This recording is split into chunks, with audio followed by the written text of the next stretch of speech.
Dear students, welcome to this channel. Students, आप सभी लोगों का स्वागत है आपके अपने यूट्यूब चैनल डीजे सर पर।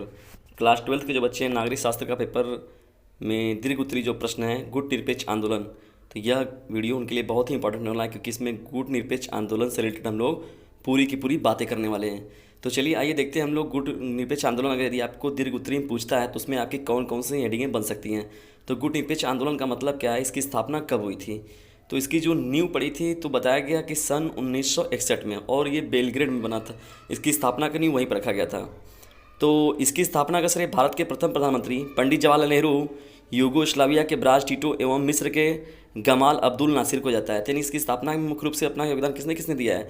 भारत के प्रथम प्रधानमंत्री जवाहरलाल नेहरू, यूगोस्लाविया के ब्राज टीटो एवं मिस्र के गमाल अब्दुल नासिर को जाता है, और इनको कुछ देशों के नेताओं का समर्थन भी प्राप्त था।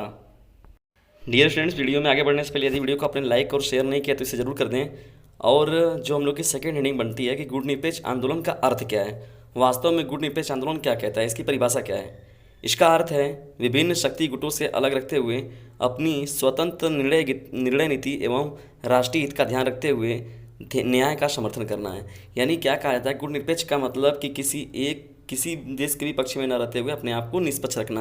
यानी जो उस समय जो दो महाशक्तियाँ थीं, उन दोनों ही महाशक्तियों से अपने आप को क्या कर देना, अलग रखना, तटस्थ रखना, किनारा रखना, अलग रखना। तो इसे ही हम लोग कहते हैं गुट निरपेक्ष, यह इसका अर्थ हो जाएगा।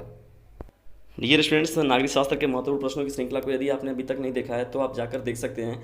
डिस्क्रिप्शन बॉक्स में मैंने उसका लिंक दे रखा है। आगे बढ़ते हैं हम लोग गुट निरपेक्ष आंदोलन में। उसका अगर उद्देश्य पूछता है आपसे कि गुट निरपेक्ष आंदोलन के उद्देश्य बताइए, तो अगर केवल उद्देश्य पूछता है आप तो जो ये हेडिंगें लिखी गई हैं तो इनमें आप इनका पूरा व्याख्या भी कर सकते हैं। नहीं तो अगर नॉर्मली आपको 2-3 प्रश्न पूछता है अगर दीर्घ उत्तरी में, तो आप इतना लिख सकते हैं। तो जो पहला इसका उद्देश्य है, दोनों ही महाशक्तियों के गुटों से स्वयं को अलग रखना, तो इसका सबसे मोस्ट इंपॉर्टेंट यह उद्देश्य हो जाएगा। दो महाशक्तियों की बात होती है तो यूएसए, संयुक्त राज्य अमेरिका की बात होती है, और दूसरा जो है सोवियत प्रणाली या सोवियत संघ की बात होती है। दूसरी जो मोस्ट इंपॉर्टेंट बात इसमें है साम्राज्यवाद एवं उपनिवेशवाद की नीति का विरोध करना। तीसरा जो इंपॉर्टेंट बात है विश्व में रंग भेद तथा नस्ल भेद की नीति को समाप्त करना। तो पूरे विश्व में देखे भी थे कि जो रंग भेद और नस्ल भेद के विरुद्ध जो क्रांति की गई थी अमेरिका में, तो वह बहुत चर्चित हुआ था, बहुत ही फेमस हुआ था। तो यहाँ पर तीसरा जो इंपॉर्टेंट है विश्व में रंग भेद तथा नस्ल भेद की नीति को समाप्त करना भी गुट निरपेक्ष आंदोलन कहीं ना कहीं से मोस्ट इंपॉर्टेंट उद्देश्यों में शामिल था। बढ़ते हैं अगले इंपॉर्टेंट उद्देश्य की तरफ, जो हम लोग का चौथा उद्देश्य है विश्व में हथियारों की होड़ पर रोक लगाना। तो ये कहा गया है जितने ज़्यादा हथियार होंगे उतनी ज़्यादा क्रांति की बात होगी, युद्ध की बात होगी। तो विश्व में हथियारों की होड़ पर रोक लगाना कि कोई एक हथियार नहीं खरीदेंगे या बहुत ज़्यादा कलेक्शन उसका नहीं रखेंगे। जो पांचवी बात थी गुट निरपेक्ष आंदोलन की, विश्व शांति के लिए सहयोग व समर्थन देना। ये बहुत ही महत्वपूर्ण है।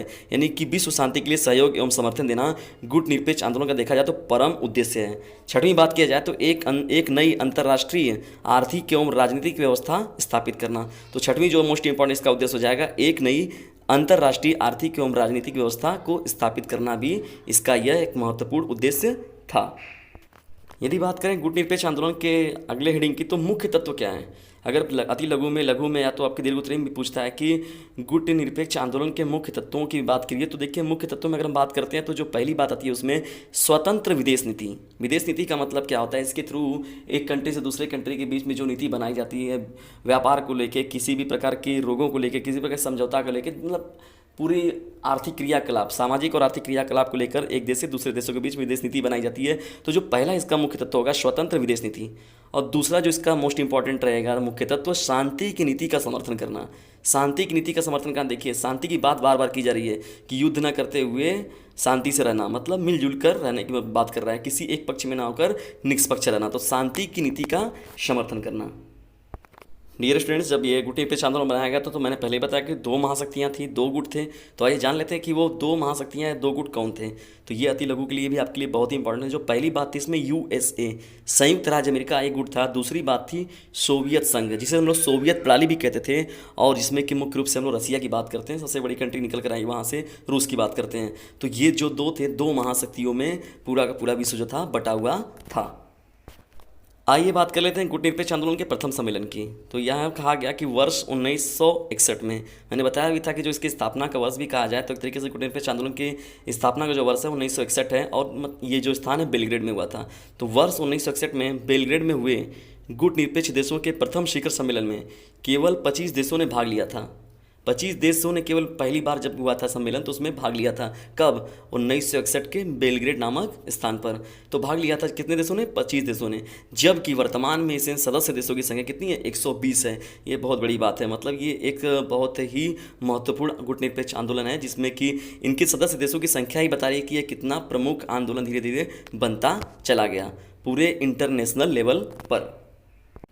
एक इम्पॉर्टेंट बात और याद रखिएगा कि जो प्रथम सम्मेलन हुआ था या होता है जिसमें, तो ये बताया गया सुरक्षा परिषद के 5 स्थायी सदस्य जो देश हैं कौन कौन?